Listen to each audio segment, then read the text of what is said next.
Spotlight, a new weekly interview with DJs and producers. This week, I'm delighted to be joined by none other than DJ Slipmatt. Thank you very much for joining me, mate.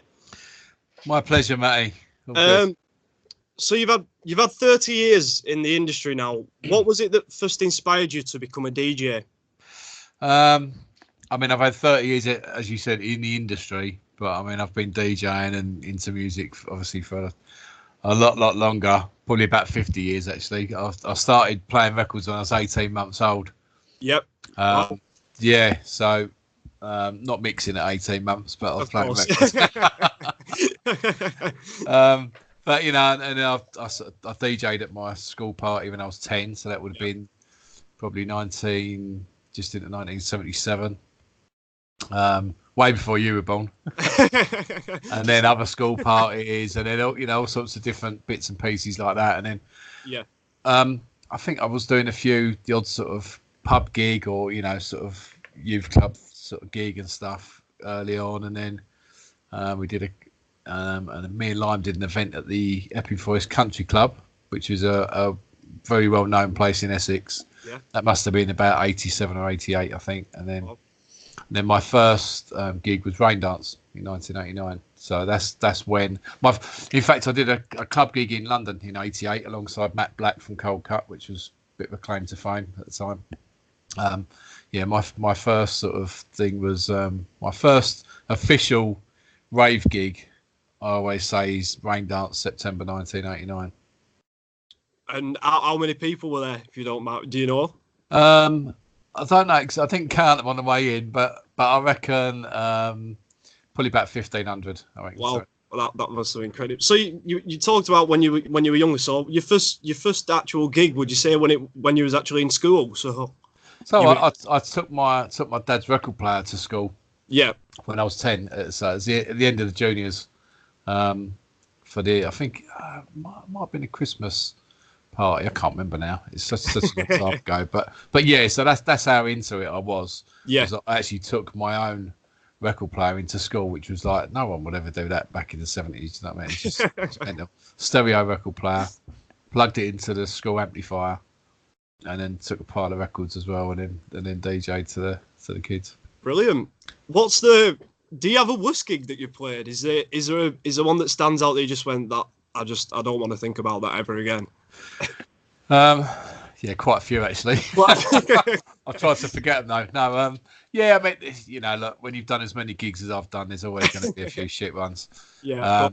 You know, even that less shit ones more recently actually as time's gone on, but you know, there was even now and again you just get one that doesn't work, or someone will book you who just hasn't got a fucking clue what they're doing at the moment. They just don't know, and they think, oh yeah, we'll put out a few flyers, or we'll put a couple of posts on Facebook, you know, without even putting a proper advert out, and they think people are going to come. So, you know, get the occasional sort of empty gig and places that are just really rubbish. Yeah, but not a lot in general. In general, it's all positive. Brilliant. I just want to talk about, I was doing a bit of research. So you actually started a pirate radio station, didn't you?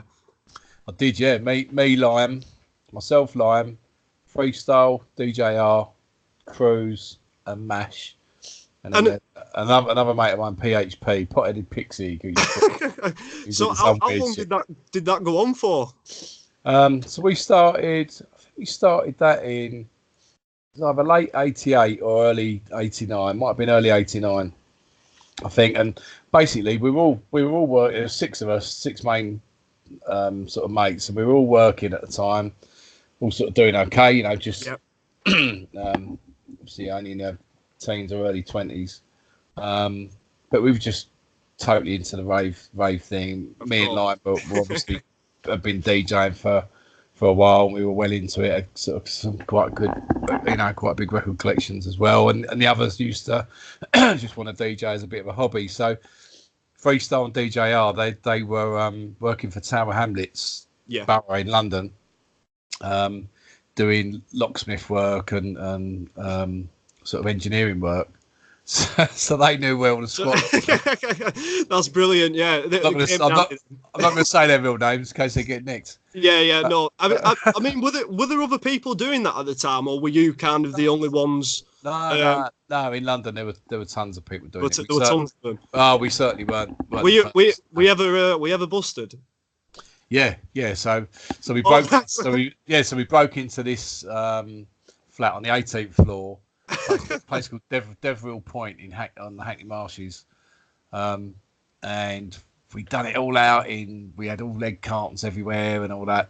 Not that there was many neighbours anyway. Most of it was sort of empty, but but we sourced a bit of power from the lift shaft or something like that. And we just it was our first time, so we got this rig, a couple of £100 or whatever, 150 quid, and just stuck the aerial out on the balcony. So absolutely stupid, really. So any DTI coming past. Yeah, that's brilliant. DTI coming past. Just go, all right, well, look, there it is. And then we actually we weren't there, we didn't get busted ourselves. We had to do a couple of runners once, but they actually got the studio and took the decks and everything that time. And then we moved up. We came back and we moved up to the top floor, which was floor 20, and we put all the cables through the soil pipe, actually through the toilet and up the soil pipe, which come out onto the roof. I remember my mate Graham having to get the wires out and nearly throwing up, get these wires out the soil pipe. Yeah, we had a dummy rig in the top of the lift shaft, like in the gubbins, where you had to sort of get a ladder up to right on the top of the block of flats. With a dummy rig in there, so that if you then took the wires apart to sort of take the rig, it would go off. So we actually lost a few dummy rigs where they probably thought at the time it was a real one. Probably when they got it back to the office, they thought, "Oh, that's not real." We never actually lost a rig or got caught after that. That's brilliant. I'm really glad I asked about that. Yeah, we went on for probably about a year and a half. I remember promoting the first rain dance on the station in September '89. So it was way before that we were going. So yeah. Brilliant. So where was your first actual residency, Matt? I mean that was it really. Do you class your first? My first proper residency. I was never actually had a residency at a sort of club or a pub really or anything like that. I think Lime used to do a pub I'll say a pub, like, quite a sort of trendy sort of bar club. Once a week, which was cool. And we just used to do bits and pieces here and there, yeah. But I've never really been a proper sort of resident DJ sort of week out anywhere, because I sort of did the rain dance thing, then SL2 come along, and I was always like just went straight into being a touring DJ, really. Brilliant. I mean, you must have got a really big collection over the years. I mean, what currently would you say roughly your collection of records is? Actual vinyl. Actual vinyl, yeah. I mean, it's always been a bit of a guess, but I'd say probably somewhere between 12 and 15,000, I reckon. Wow. Well, what do you remember your first one you bought? Your first record? First record I bought, I was only 4 years old, so it went a race. I was buying records from 4 years old right up until, in fact, I got my first record when I was about 2. One of my neighbours actually gave me. I actually, do you know what? I actually remember it. So some people can remember things right back. I actually remember being in my pram, and one of the neighbours actually giving me this record, and it was a load of old shit, but it was just. It was just the fact that, Matthew up the road, he plays records and he's the one that's into the music, so he give it his tune, yeah. But I was buying all sorts of soul music. I went through the Elvis stage, believe it or not, even though I'm sort of a bit young for that, but went through that stage, and then soul music, reggae actually as well, two-tone reggae, electro, hip hop, and then into house. In sort of 80s, right, the early doors, sort of 86. I think the first house tune was probably "Love Can't Turn Around." All right. Possibly. That would have been 1986.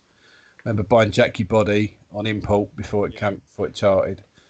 And one of the first house records as well that was huge was Marshall Jefferson Movie Body. I remember Lime buying that. And being at his house, going around his house the day he bought it, and he's like, "Matt, listen to this tune." and we was just like, wow, blown away by it. House music. It's like, wow, this is house music. This is brilliant. You know. I want to talk a little bit just about SL2. So obviously it's Slipmatt and Lamb. Did you grow up with DJ Lamb then, or where did you first meet? Yeah, so we met at school when we was 11. Went to Buckerstill County High School. Okay. Buckerstill, Essex. I was living in Loughton. I was a Loughton boy through and through, which is the next town. And yeah, so we were sort of classmates right from 11 years old, and then as we went through the sort of school years, we sort of become closer and closer. Yeah. Just through that connection with music. I'd bring in sort of cassette tapes of mixes that I'd sort of knocked up together on a reel to reel and stuff. And he was Lyman was really into his electro and sort of the whole sort of new wave of sort of dance music coming through, and we just gelled, and then we, eventually by the end of the school we were the sort of best buddies, really. What I mean that's because I've got your first single was do that dance, sorry, if I'm right. Yep. And then obviously shortly after you had DJs Take Control, great record, and then on a ragga tip. Now you had Chalk success with these. Was it number 2 on a ragga tip? Got 2 in the chart. So yeah. How part of it? I mean, there must be a part of that that's like that that's brilliant to do so well. But was there a little bit here that was just gutted? It just didn't quite make it. Oh yeah, totally. Yeah. I mean, we never had a clue. So we did do that dance. I was just looking at some notes. So we did do that dance in 1989. Yep. We then did, but we didn't have a break. We were still backwards and forwards from the studio. We was doing all sorts of stuff. So it's good for people to know, because people listening might think, oh right, they did that and then they had a hit record and then that was it. So it weren't. We did a couple of years of like saving for the studio and then going in and sort of pretty much getting loads of practice with stuff that wasn't really quite working, and then we come up with a track called The Noise, which you've probably heard that. Yeah, I've heard of that. Yeah. So that's our next track, which was the first track on our Awesome Records label. We started our own. We basically got ripped off on Do That Dance with another label, so we thought, sorry, we'll start our own label. Okay. Yeah, you might as well. And then DJs Take Control was the follow up to that. Yeah. The Noise was quite a big record underground, I suppose. And then DJs Take Control come up, and that just flew out. We actually did Top of the Pops with DJs Take Control. I was just going to say about Top of the Pops, because did you play live on it, or is it kind of go up and it's very gimmicky? We did. Do you know?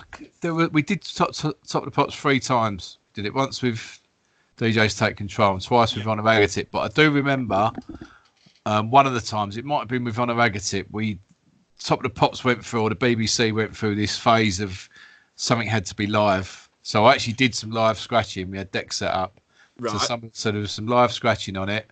JJ was on the mic live, and we had Jar Screechy, who we sampled. He come and did it with us as well, and he was live. It's quite funny, really, because he couldn't remember the words.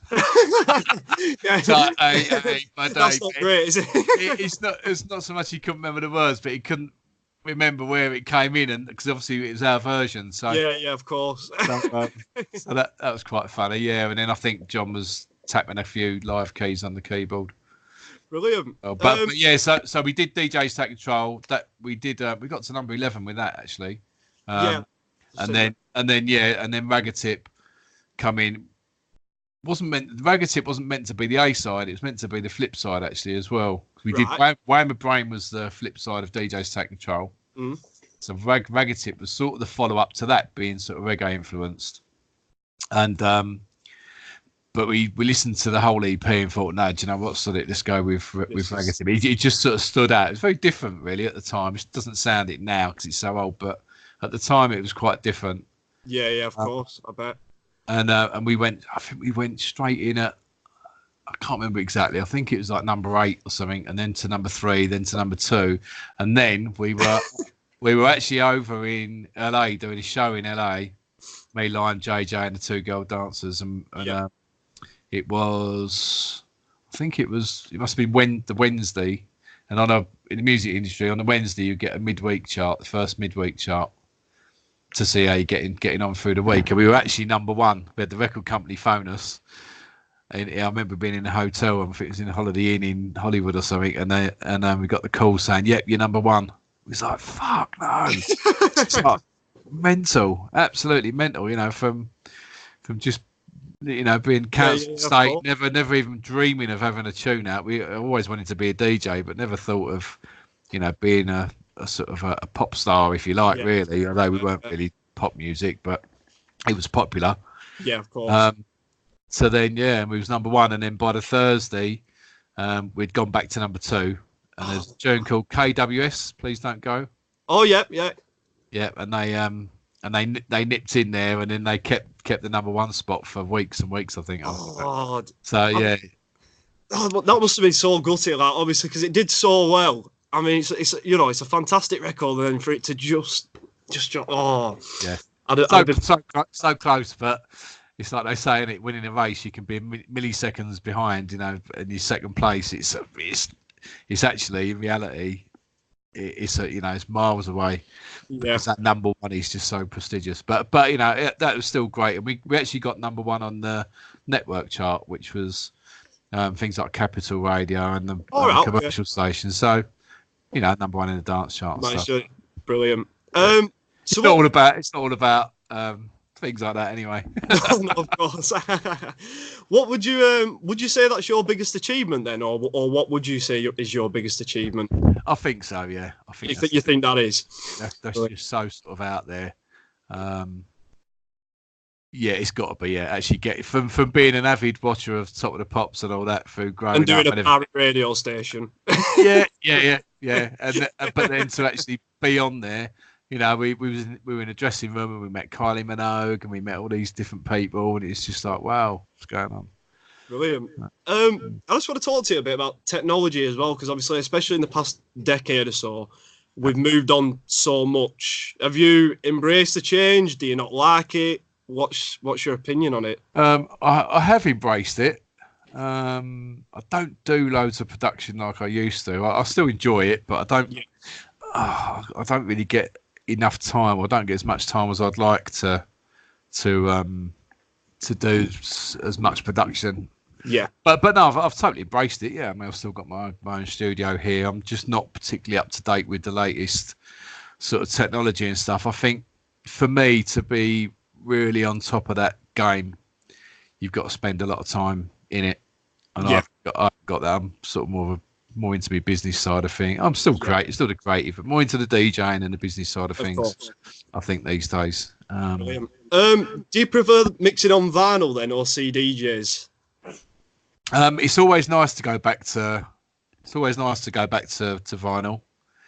But do you know what? When CDs first when you could first start playing CDs out, which was sort of around, for me, about 2003, I think. Yeah. Before that, none of the venues really had CDJs. So. Yeah. But for me, as soon as I could start doing that, that was it. I was in my element, because I could then I could then put all my tunes on the computer, chop them all up, edit them, make them louder, re-EQ them, and then burn them on a CD. Put them on. Then I could, and now, same with now, all my stuff's on in record box. Everything's got cue points on it. It's all gridded, so I can flick around the tune. I can edit while I'm playing, and so I've totally and utterly embraced the technology for the DJing side of things. Brilliant. Do you think it was harder to make it as a successful DJ back in the late 80s, early 90s, or do you think it's actually harder now to make it, especially with there's so much competition, obviously, with the technology that's moved on. You don't need that much really to start up now as a DJ. What do you think? Do you think it's harder now, or was it harder? There's two sides to it, really. So I think back in the day, it was probably harder to mix, to just do the basic mixing. It's a bit playing decks, is you can sort of, not totally black and white, but you can sort of do it or you can't. There's a lot of people that just can't get it. Maybe they've got the patience to do it. I don't know. And luckily for me, it was sort of a bit like duck to water, really. I'm just just mix. I didn't. People say, "Oh, who taught you to mix? How do you learn to mix?" It's like, I don't actually remember really. I think I just sort of just mixed. Yeah, just sort of did it sort of thing. So I'm not boasting saying that. I'm just saying that's sort of the way it is. But so I think it was probably harder to get your craft technically. Yeah. Back in the day in a lot of ways, but then nowadays, you know, anyone can mix you, and especially, you know, if you're gridding your tunes and you've got a sync button, then, you know, that's the big sort of thing at the moment, isn't it? Yeah, Oh, of course, yeah, it's sync button. If all the grumpy old people moaning because anyone can do it now, but at the same time, yeah, okay, you can. It's much easier to mix. You don't actually need the sync button. Sync buttons. No. In fact, I would prefer not to use a sync button to make it easier, because sometimes it makes it harder if your tunes aren't quite right or whatever. And with CDJs and that these days, as long as you get your BPM on the same, yeah, it's staying anyway. Yeah. So the whole sync thing's a bit silly. Yeah. But you know, there's still a skill to selecting the right tunes, of course, you know, yeah. and how you mix and where you mix, and you know, and all the other stuff that goes with it. You've still got to use your levels and your crossfader if you use that and stuff, you know. So there's different parts to it, but the other side to that is going back in the day, there wasn't anywhere near as many DJs when I started. Certainly not in sort of 88, 89.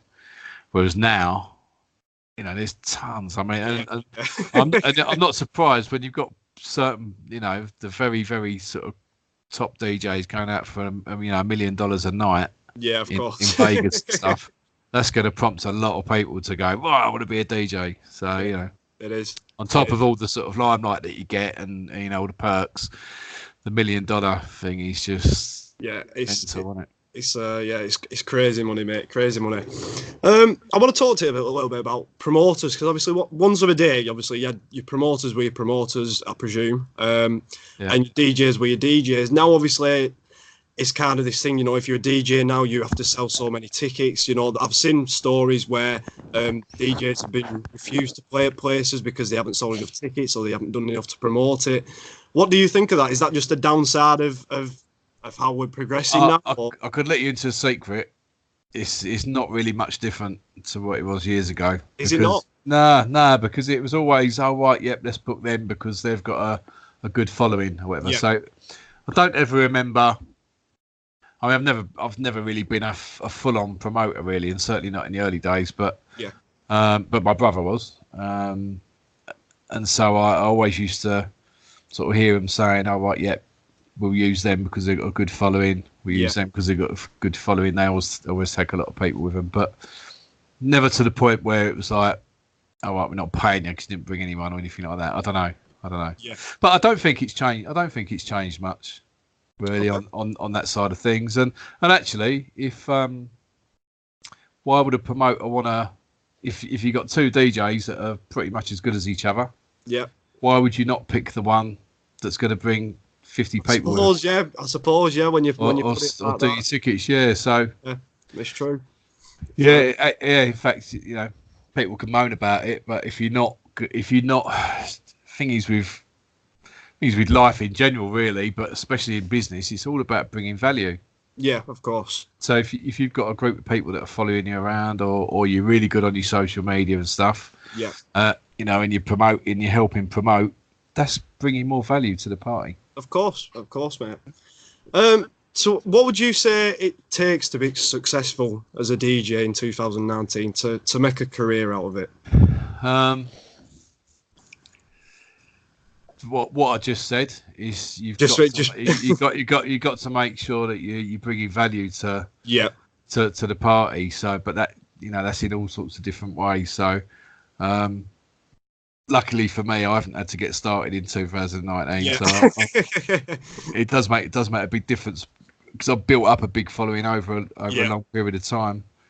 But you know, you'll still see me quite sort of prolific on me social media, doing tons and tons of social media all the time and being consistent with it. With regards to social media, do you think you can be successful now without it, or do you think it has to be a part of what you do? I don't think you can really. It's not an impossibility, and you certainly don't have to do it yourself. So I don't do all of my social media myself anyway, but I make sure I get it done. But the thing is, social media has taken over the world, really. Of course. For good or for bad. Yeah, well, it's just moving. It's just evolution, isn't it? You know, even TV's an old hat now. Radio's becoming old hat now. Yeah. Podcasts. Do you know what I mean? Well, why not listen to I certainly don't listen to the radio much. No, I know. I listen to a podcast, and I even changed my radio show into a podcast. I'm not saying radio's no good, especially some of the sort of more specialist sort of stations. Yeah. You know, they serve a really good purpose because they're playing a real sort of niche of music. But in commercial stations, why would you want to sit through a bunch of adverts every 15 minutes or 10 minutes and you're listening to someone else's choice of music if it's not particularly what you want, whereas you can just download listen to go on Mixcloud or download a podcast from iTunes. I listen to a lot of books and stuff now, believe it or not. Don't tell anyone. But and all sorts of things like Joe Rogan and stuff like that, and some of these podcasts, they get millions of downloads every week. Millions. No, it's brilliant. It is. So social media. He's sort of what I'm saying is social media and the whole movement of that. He's taking over, and I think it'd be pretty hard to get anywhere really that far without it. If you was to offer one piece of advice to someone starting out, what would it be? Sort your social media out. Straight away, make sure you're on it with the social. No. I would say there's so many different bits of advice that you could give, but one thing that I see in people is, or I don't see in some people, is you've got to be consistent with everything. That's one thing I really try and do. So if you look at my shows and stuff, every single week, show goes up. I don't miss a show. Yeah, everything's nice and tidy and stuff. It's all about consistency. So if you look at my social media as well, it's very rare that I'll miss a few days out because you can always schedule bits and pieces. Yeah, of course you can. So it doesn't always work the best scheduling sort of personal content and stuff like that because it's it's always nice to capture the moment and stuff. But if you've got events that you're doing and stuff, just schedule them into your social media, into your Twitter, Instagram, and Facebook and stuff. So keeping out there, you want to keep out there in front of people. One of the biggest bits of advice that I always remember when I first started was one of the partners in Rain Dance, Ray Spence, who's my brother's partner in the business, and he always said to me, Matt, he goes, you've got to get out there. This was before I was sort of known at all, really. He said that you got to be out there. Go out in London, every weekend. If you're not DJing, don't sit in your bedroom mixing or whatever. Yeah. Get yourself out. Get networking. Just get yourself seen. Just become part of the crew that are going out, sort of thing. Yeah. No. That's brilliant. And the thing is, that's what social media does for you these days as well. Yeah. So. No, it does. Completely agree, mate. If you could go back and do anything differently, would you? Yeah, I'd do tons differently. Is it too much to pick? I probably would have. I love learning business stuff and all that now, so I probably would have taught myself a lot more. Focus a bit more on the business side. I just would have learnt a lot more sort of at early doors because we were doing so much. We were back in '92. There was a sort of group of us that we were just so busy DJing, but we never really. I'm not moaning about it or saying we did anything wrong, but we could have done so much more with it. I think. I certainly don't regret that. It's been a brilliant journey, but just to have, if I could have done a little bit more, could have done something else differently, I would have learnt a bit more about business, so I could have tweaked things a bit more. So that would be advice to anyone starting out. Actually, make sure you know what you're doing when it comes to dealing with people. Young people. Brilliant. Where can we keep up to date with everything you're getting up to, Matt? Have you got any social links? Yeah, so my website's a bit outdated at the moment, which is pretty poor of me actually. There's sort of moaning at people saying you've got to have a website and stuff, but it's been down for ages and I just haven't had time to update it. So it's there. So you've got slipmatt.net. Yep. Which has normally got my dates on it. I think I do need to do some updating on that. So I have to bear with me. Don't ever go at me. But then facebook.com/DJ Slipmatt. Yep. Twitter @Slipmatt. Brilliant. Instagram, the DJ Slipmatt. And just Google me. I always come up top of Google because I've got a sort of quite a unique name, DJ. Yeah, so it's easy to find. Oh, brilliant. Last couple of questions then, mate. If you could have a night out with 3 DJs, past or present, who would you pick and why? God, blimey, that's a... Throwing you deep in there. Yeah. I've got a mate of mine called Sony, actually, who did a remix with me. DJs Take Control in last year. He's become a good mate. He's a bit of a nutcase as well. So it's always fun going out of him. Always helps.